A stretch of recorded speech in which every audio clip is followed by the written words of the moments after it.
साल 2025 पवन सिंह विधानसभा चुनाव में 43 सीटों के ऊपर जाके प्रचार प्रसार करते हैं और वहां पे एनडीए 41 सीटें जीत जाती है। और उसके बाद लोगों को पता लग जाता है कि पवन सिंह राजनीति के एक बहुत बड़े नाम के तौर पे उभर चुके हैं और बिहार में अब उनकी जगह कोई नहीं ले सकता, उनकी जगह कोई नहीं छीन सकता। हालांकि ये चर्चा हमेशा से रही, चाहे लोकसभा चुनाव 2024 हो या फिर विधानसभा चुनाव 2025, हर तरफ जो है वो पवन सिंह का चर्चा रहा। लेकिन उसके बाद भी भाजपा में कोई पुख्ता और बेहतर जगह उनको नहीं मिला।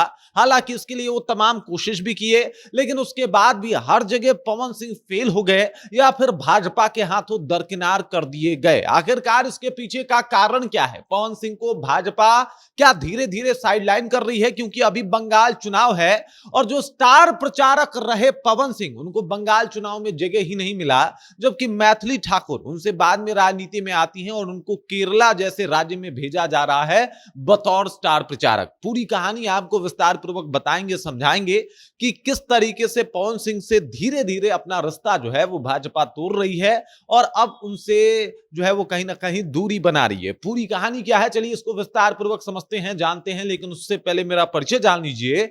मेरा नाम है रजत और आप जनता जंक्शन देख रहे हैं। आपको ज्ञात होगा 2024 में आसनसोल से पवन सिंह को टिकट दिया जाता है कि जाइए वहां से आप जो है संसद का चुनाव लड़िए, जाइए जीतिए। और तब तक इनका एक बंगलिनिया गाना जो है वो खूब फेमस हो जाता है। लोग कहते हैं कि भाई साहब बंगाल को टारगेट करके आज तक पवन सिंह गाना गाए हैं और इस वजह से ये बंगाल से चुनाव नहीं लड़ सकते। और पवन सिंह ने बाकायदा ये कबूल भी किया कि भाजपा वाले और कुछ नेता ही नहीं चाहते थे कि भाई ये चुनाव लड़ेंगे या फिर ये कुछ बेहतर करें, और इसी वजह से इनसे टिकट वापस ले लिया गया।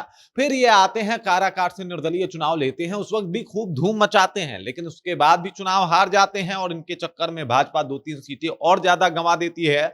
और फिर क्या होता है, फिर ये पार्टी से दूरी बनाते हैं, पार्टी ज्वाइन करते हैं, फिर से आते हैं विधानसभा चुनाव में पूरा जलवा जो है वो दिखाते हैं। और भाजपा जब इनको दोबारा लेके आती है और साथ ही साथ बिहार के विधानसभा चुनाव में इनका परफॉर्मेंस देखने को मिलता है, तो ऐसा प्रतीत होता है कि भाई साहब इस बार तो कमाल ही कर देंगे पवन सिंह। लेकिन अफसोस की बात यह है कि फिर से कमाल करते करते रह जाते हैं। ना इनको विधान परिषद में जगह मिलती हुई दिखाई दे रही है और राज्यसभा में जो कुछ हुआ उससे सब लोगों को पता लग गया कि भाई पवन सिंह को दरकिनार कर दिया गया है, पवन सिंह को साइड कर दिया गया है। जबकि वो नितिन नवीन से भी जाके मिले थे और उन्होंने ये तक कहा था कि भाई वो लोग जिम्मेदारी लेंगे देंगे तो हम ले लेंगे।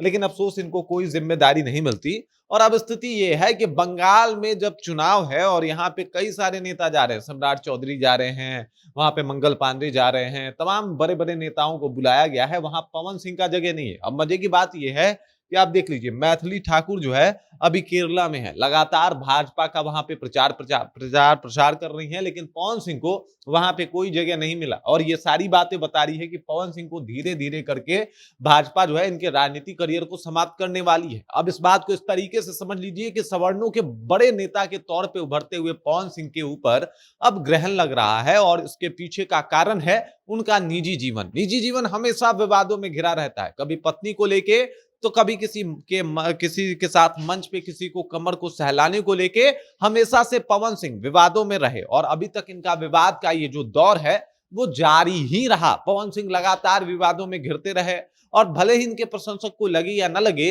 लेकिन ये विवादों में लगातार रहना, लगातार विवादों से इनका रिश्ता रहना इस बात की तरफ इशारा करता रहा कि भाई साहब भाजपा को ऐसी छवि नहीं चाहिए। अब देख लीजिए इनकी पत्नी जो है जनसुराज से विधानसभा का चुनाव भी लड़ गई, लेकिन पवन सिंह को विधानसभा का टिकट भी नहीं मिला। उसके बाद इनको विधान परिषद में भी जाने का कोई मौका दिखाई नहीं दे रहा। राज्यसभा में इनको जो है वो ऐसे ही बाहर कर दिया गया।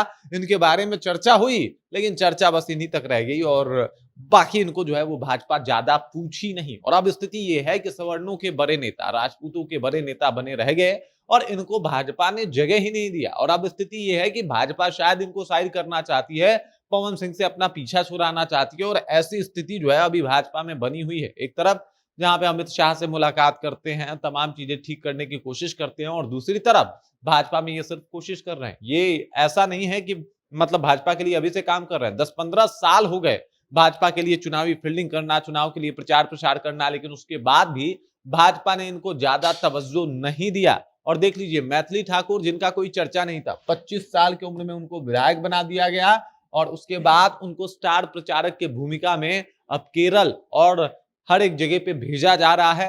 बतौर उनकी बातों को भाजपा जो है वो कहीं ना कहीं रील काट के अपने जो भी उनके सोशल मीडिया हैंडलर हैं उनको दे रही है और वो रील्स तक वायरल कराए जा रहे हैं। और वहीं पे पवन सिंह जो बेचारे बड़े स्टार बनने निकले तो थे, राजनीति के धुरंधर बनने निकले तो थे, लेकिन भाजपा ने उनके सपने को तोड़ डाला। और ऐसे में जो वो बड़े सवर्णों का नेता के तौर पर उनको देखा जा रहा था, धीरे धीरे उनकी जगह कई सारे नेताओं ने ले ली है और लेते हुए दिखाई दे रहे हैं। बाकी पवन सिंह के साथ जो कुछ भी हो रहा है उसको आप कैसे देखते हैं? क्या पवन सिंह राजपूतों के, सवर्णों के बड़े नेता बनते बनते रह गए या फिर आगे बन सकते हैं? क्या भाजपा मौका देती हुई दिखाई दे रही है या भाजपा बस प्रचार कभी कभी करवा लेती है, बाकी पवन सिंह को उनको ज्यादा जरूरत नहीं है? क्या आपको क्या लगता है? कमेंट कीजिए, अपना विचार जो हम तक पहुंचा दीजिए। बाकी आप देख रहे हैं जनता जंक्शन और मेरा नाम रजत है।